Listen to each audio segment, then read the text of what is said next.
మాదిగల మీద ఏదో మాట్లాడతారు, వాళ్ళు ఏదో పదవుల కోసం పాకులాడుతుంటారు. కానీ వాళ్ళకు నా పట్ల అభిమానం ఏంటంటే 2-3 కారణాలు ఉన్నాయి. నంబర్ 1, మాదిగల సమస్యల మీద ఉద్యమం చేసేది వర్గీకరణ కోసం మాత్రమే ఎక్కువ చేసింది. కానీ మిగిలిన ఏదన్నా సమస్యల మీద బాగా పోవటం చేసిన అంటే మాలల కోసమే చేశాను. ఎగ్జాంపుల్, మాది హంటర్ రోడ్ షాంపేట్.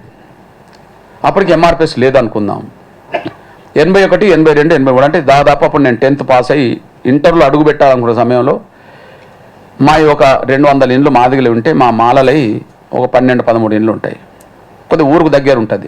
మేము ఊరుకు కొంత దూరం ఉంటాం. ఊరు ఆనుకొని ఇండ్లు ఉంటాయి. వాళ్ళ మీద కొంత ఊరుకు దగ్గర ఊరులో ఉండబడే ఆధిపత్య వర్గాలు అక్కడ మహిళలను వేధించి అది చేసేవాళ్ళు. ఒకనో సందర్భంలో ఒక మహిళను వేధిస్తున్న సమయంలో వాళ్ళ అన్న ఘర్షణ పడితే ఆయన వచ్చి వీళ్ళు కొట్టేశారు.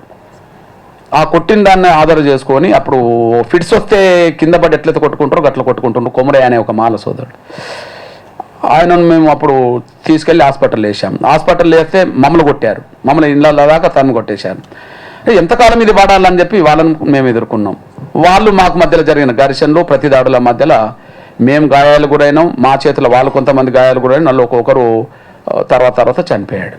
మా మీద కేసు పడ్డది. ఎప్పుడు కేసు పడ్డది? 82లో కేసు పడ్డది. ఇప్పుడు 2024.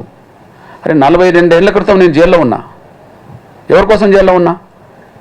ఇక నేను చదువుకోలే. ఇక అక్కడి నుంచి 6 నెలలు మేము జైల్లో ఉన్నాం. అంటే ఉద్యమం మొదలు కాకముందే నేను జైలుకి వెళ్ళినని కదా. ఎవరి కోసం జైలుకి వెళ్ళినంటే నా మాల చెల్లెను ఇట్లా చేస్తున్న క్రమంలో అన్న అడ్డుకుంటే ఆయనను కొడితే మేము తీసుకెళ్తే మమ్మల్ని కొడితే దాన్ని ప్రతిఘటన కోసం చేశాం కదా, జైలుకి వెళ్ళాను. అప్పటి నుంచి చదువు లేదు. అదే తర్వాత ఆ పోరాటంలో మాకు కొంత పీపుల్స్ వారు ఆనాడు రాడికల్స్ మాకు అండగా ఉన్నారు కాబట్టి దాంట్లో ఆకర్షితులైనాం. కొంత నక్సలైట్ అండర్గా ఉండు ఇవి మళ్ళీ బయటకు వచ్చాం. డెమోక్రట్ ఉద్యమం నడుపుతున్నాం. అంటే మొదటి జైలుకి వెళ్ళింది ఎవరి కోసం? మా వాళ్ళ కోసం. పోనీ మరి వరంగల్, నేను ఒంగోలు ఎందుకు ఏర్పాటు చేయాలి? ఎంఆర్పిఎస్ వరంగల్లో ఏర్పాటు చేయవచ్చు కదా. ఒంగోలు ఏర్పాటు చేయడానికి కారణం చెప్పాను కదా. ఒంగోలుకు ఒక 20-25 కిలోమీటర్ దూరంలో సంతనూతలపాడు నియోజకవర్గంలో చీమకుర్తి అనే మండలం ఉంటుంది. గ్రానైట్ క్వారీలకు అది పెద్ద ఫేమస్ కాలేదు. అక్కడ ఏషమ్మ, రామలమ్మ, అంజమ్మ అనే 3 మహిళల్ని ఆదివారం పూట గ్రానైట్ క్వారీలో అత్యాచారాలు చేసి చంపేశారు పనికి పోతే. ఆ చంపిన సంఘటన మీద ఉద్యమం జరిగింది. ఆ ఉద్యమం జరగడం కోసం నేను అక్కడికి వెళ్ళాను.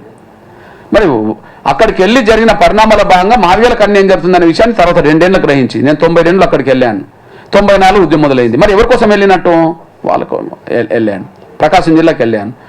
అక్కడ కందుకూరులో బృందావనం మన మాలపల్లె మీద అగ్రకులాలు దాడి చేశారు. కట్ర విజయసాగర్ అనే తమ్ముడు చంపబడ్డాడు. నేను అక్కడ 6 నెలలు ఉన్నాను.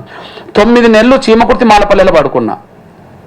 6 నెలలు కందుకూరు బృందావనం మాలపల్లెలో పడుకున్నా. ఇవన్నీ వాళ్ళకు నాకు అభిమానం ఉంటుంది కదా. వాళ్ళు చుండూరు మాలపల్లెలు నేను పడుకున్నా. నా పట్ల అభిమానం ఉంటుంది కదా.